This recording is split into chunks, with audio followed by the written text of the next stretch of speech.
I discovered the real reason why my husband missed the birth of our first child, and now I'm throwing him out. My husband has this best friend, Anna.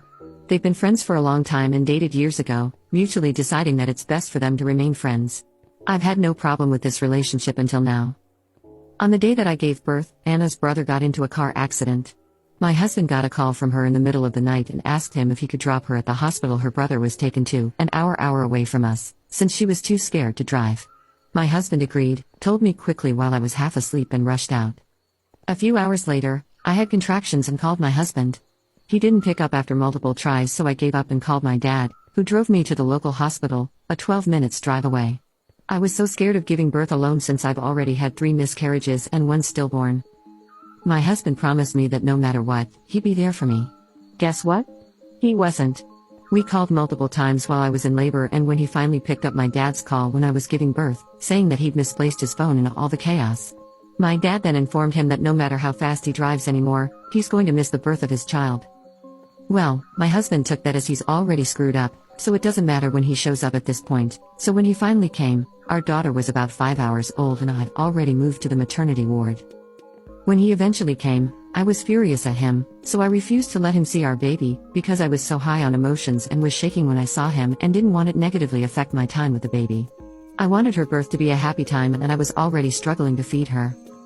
My husband was in a bad state and told me to please let him see her, so I told him to stand by the window and held the baby up so he could see her. I told him to then leave and he'll be allowed to interact with our baby when we go back to my father's home, when we've both recovered well and out of the hospital.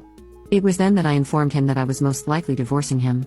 He started bawling and apologizing and defended himself by saying that Anna's brother was in serious critical condition, and although he's fine, Anna needed him. Though Anna's parents were there, she's not that close with them and she was in an unbearable state. Anna's brother was not in a life and death situation. He had serious injuries, but most were concentrated on his legs and arm. He did have a concussion but gained consciousness soon after the crash. Anna was there along with both her parents who managed all the hospital stuff. My husband was there as an emotional support for Anna. After he learned I was giving birth, they already knew that Anna's brother was going to be alright. He spent that time making sure that Anna was okay and feeding her and then waiting for the brother to regain consciousness. He could have come back after seeing his daughter to talk with the brother. He would have made it back in time.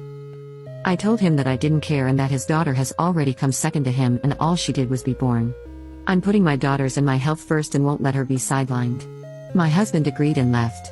However, Anna called me later and said that I was being controlling and she'd never met someone as cruel as me for not letting a father see his baby. I told her that my husband made his decision and that this was his doing, not mine.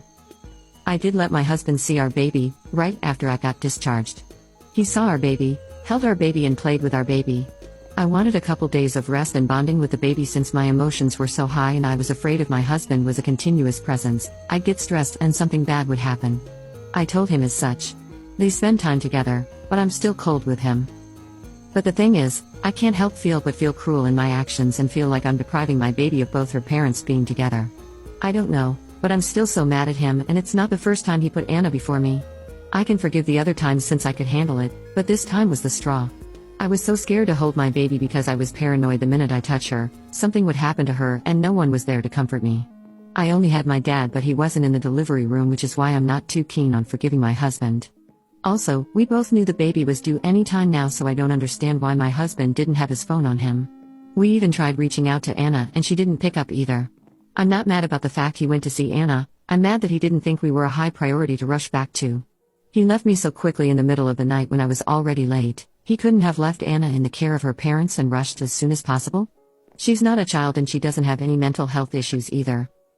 My husband sees her a few hours each day now and I'm unsure if I should divorce him. What would you do? Update. So the divorce is probably going to happen. My brother is looking at lawyers for me. In the midst of this whole mess, I never checked on Anna's brother to see how he's healing because I was so irked by Anna. I called him and he said that he was doing well and will be out of his wheelchair soon. He asked about me and the baby and how I was doing with the split, and if I was okay with my husband and Anna. And Anna? How could I be so oblivious? I thought they had an emotional thing going on because of this, and when I confronted my husband, he denied it and said me and our baby were his priority and he made a mistake and he was being dumb. No, Anna's brother kindly informed me that he and Anna's parents thought that my husband and I split when I was 7 months pregnant and that Anna and him were back on. He showed up at the hospital as Anna's boyfriend, which is why they didn't bat an eye that he was there and not with his pregnant wife. Because apparently we split. Her brother's procedures were done well before the afternoon, so I don't know that my husband and Anna were doing for all those hours, but I don't even want to know. I will be moving back home and filing for full custody. I don't want my baby growing up to be like her father or Anna. He can be fun dad or whatever it is he wants to be, but he's not going to be my husband anymore.